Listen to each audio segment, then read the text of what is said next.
யூகேல road ஓரம்லாம் apple tree இருக்கும். எதுக்குடா இந்த ட்ரீயை வைக்கிறீங்க, இதில் எவ்வளோ ஆப்பிள் வேஸ்ட்டாக போகுது அப்படின்னு நான் நினச்சிருக்கேன். ஆனால் ஏன் வச்சுருக்காங்க அப்படின்றத இன்றைக்கி தான் நான் தெரிஞ்சுக்கிட்டேன். உங்களில் எத்தனை பேருக்கு தெரியும் அப்படின்னு சொல்லி எனக்கு கமெண்ட் பண்ணுங்கள். ஆப்பிள் ட்ரீ இந்த ஊரில் அழகுக்காக வளர்க்குறாங்க அப்படின்றத நான் புரிஞ்சுக்கிட்டேன். இந்த மரத்தை பாருங்கள், இது ஆப்பிள் ட்ரீ. சொன்னால் நம்புவீங்களா? இதே மரம் டிசம்பர் மந்தில் பார்த்திங்கன்னா அவ்வளோ காய் காய்ச்சி கீழே கொட்டி கிடந்துச்சு இந்த வீட்டு வாசலில்.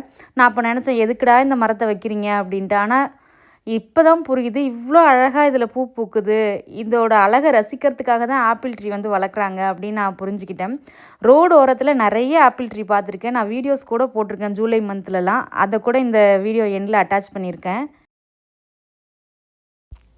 இது ரோடோரத்தில் உள்ள மரம். இங்கே பாருங்கள், ஆப்பிள் இன்னும் லாஸ்ட்டு சீசனில் காய்ச்ச ஆப்பிளே இன்னும் கீழே கொட்டாமல் இருக்குது. அதுக்குள்ளே புது ஃப்ளவர்லாம் வந்திருக்கு.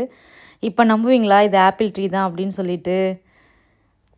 இந்த பூவெல்லாம் காயாக மாறினா எப்படி இருக்கும் அப்படின்னு பாருங்களேன். இவ்வளோ காயும் வேஸ்ட்டாக தான் போகும். அதான் பெரிய கஷ்டமே எனக்கு.